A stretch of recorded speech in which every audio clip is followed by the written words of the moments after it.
Agency है तो यहाँ पर उनको दे दें और उस पर हम तत्काल कार्रवाई करेंगे।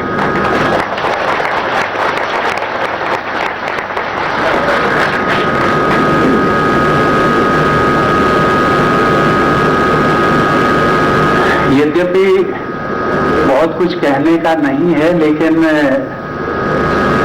फिर भी कभी कभी होता है कि जिस धरती से मैं जुड़ा रहा,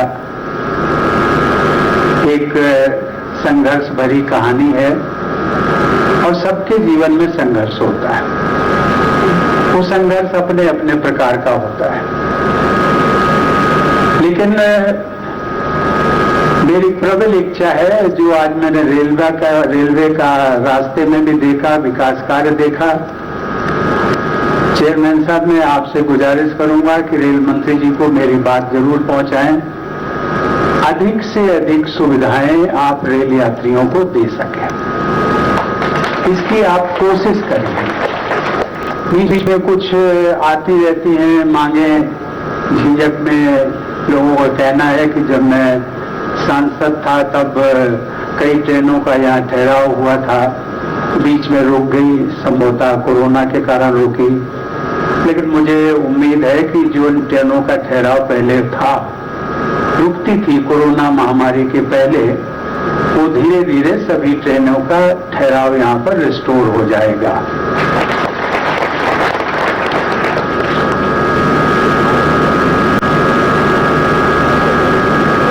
आप वहां पर हैं, ये लोग यहाँ पर हैं, मैं यहाँ पर हूँ। सही मायने में मैं इस मिट्टी से, जहाँ आपके हैं वहीं मैं भी हूँ। मुझे लगता नहीं है कि मेरे और आप में कोई दूरी है। कम से कम ये प्रोटोकॉल के कारण दूरी जरूर लगती है, लेकिन दिल से दूरी नहीं है। और वैसे भी देखा जाए तो आप भी नागरिक हैं, हम भी नागरिक। बस अंतर केवल ये है कि मुझे कहा जाता है कि देश का प्रथम नागरिक। तो नागरिक तो हम दोनों हुए, तो अंतर कैसा है? बस यही है कि जो कतार है उस कतार में मैं पहला व्यक्ति हूं, इसलिए मुझे प्रथम नागरिक कह दिया गया। लेकिन देश आजाद हुआ, बहुत तरक्की हुई है, बहुत तरक्की होनी बाकी है। ये तरक्की कौन करेगा? केवल सरकार नहीं करेगी, हम सबको मिलकर के करना है। ये देश हमारा है, झिझक हम सबका है। ये उनका नहीं है जिनको हमने चुना है, जो विधायक हैं, जो मंत्री हैं, जो सांसद हैं, केवल उनका नहीं है। वो तो केवल 5 साल के लिए आए हैं, दोबारा फिर जब आप उनको अवसर देंगे तो फिर चुने जाएंगे। लेकिन हम सबको तो यहीं रहना है, तो हम सबको एक स्थायी नीति बना करके और उस सोच के तहत हमें आगे बढ़ते रहना। ये जो मैंने नागरिकता की बात की, हम दोनों नागरिक हैं, हम सब नागरिक हैं।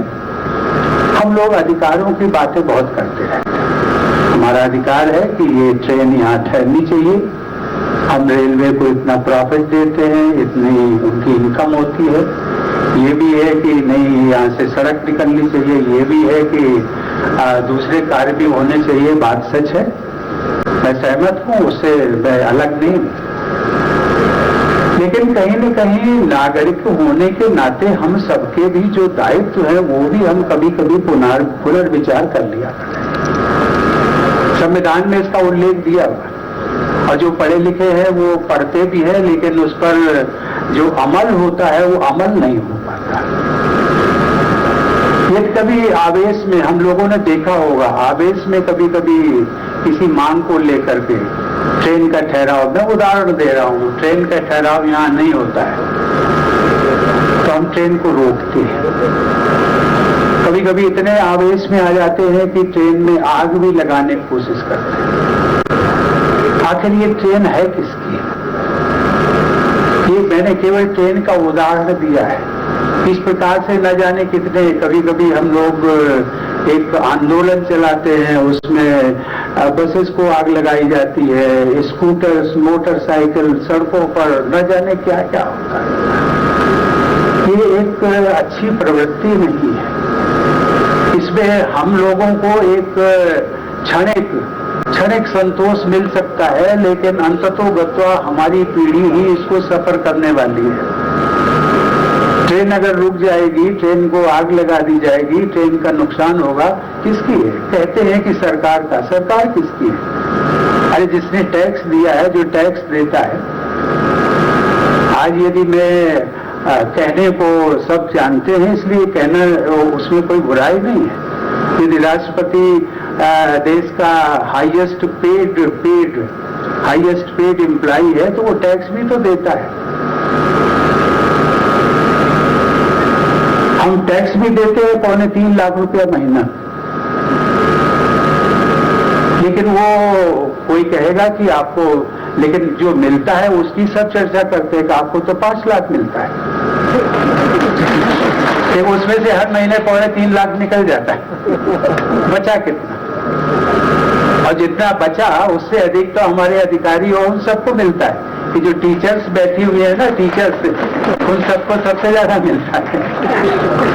तो इसकी बात का उल्लेख केवल इसलिए कि ये जो टैक्स पेड हैं, आखिर इन्हीं से विकास होना है, तो नुकसान किसका होगा? नुकसान हमारा होगा, अपना आपका होगा।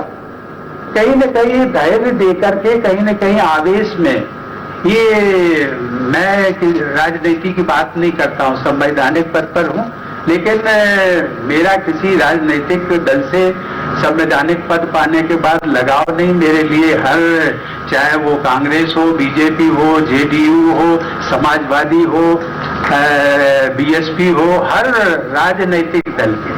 और मुझे कभी कभी संतोष होता है कि शायद मेरे से जो दूसरे दलों के लोग हैं वो ज्यादा आत्मीयता और प्यार करते हैं। मैं इस बात का केवल उल्लेख इसलिए किया कि राजनीतिक दल आते हैं, विकास की बात करते हैं, सब कुछ करते हैं, अपने उसमें उनका स्वार्थ भी होता है, देश क्षेत्र का भी स्वार्थ है, आपका भी स्वार्थ है, देश का भी स्वार्थ है। लेकिन कम से कम आप तो उस स्वार्थ से ऊपर उठे।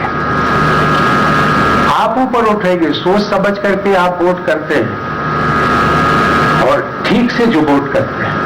लेकिन ये जो मेरा इतनी ही है आपसे प्रार्थना और अपील कि उस पर निष्पक्ष होकर के कौन क्या कह रहा है, ये जो समझदारी में जब नागरिकता की बात कर रहा था, नागरिक की बात कर रहा था, तो मेरी आप सबसे अपील यही है कि आप समझदार और जागरूक नागरिक बने। और जब देश का हर नागरिक समझदार और जागरूक नागरिक बनेगा तो मुझे लगता है कि देश के विकास की रफ्तार तेज।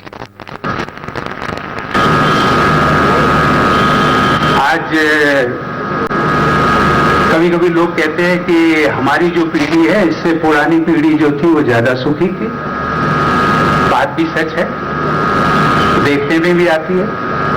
आज सड़कें अधिक बन गई हैं, लोगों के पक्के मकान हो गए हैं, बिजली है, पानी है, सब कुछ है, लेकिन हमें कष्ट है, दुखी है, क्योंकि हम सबने धीरे धीरे जो हमारी भारतीय संस्कृति का आधार जो था वसुधैव कुटुंबकम, उसको हम धीरे धीरे उसको हम भूलते जा रहे हैं। हमारी जो मर्यादाएं हैं, मानवीय मर्यादाएं, मानवीय मूल्य, जीवन के मूल्य, उन सब में गिरावट आई है। स्वाभाविक है, सभी क्षेत्रों में गिरावट आई। वो कोई भी क्षेत्र अछूता नहीं है। मैं उन क्षेत्रों की बात नहीं करना चाहता। आप सब लोग इतने समझदार हैं कि मेरा इशारा ही काफी है। लेकिन मैं कहना चाहता हूं मूल रूप से कि कहीं न कहीं उसके लिए हम सब भी जिम्मेदार हैं।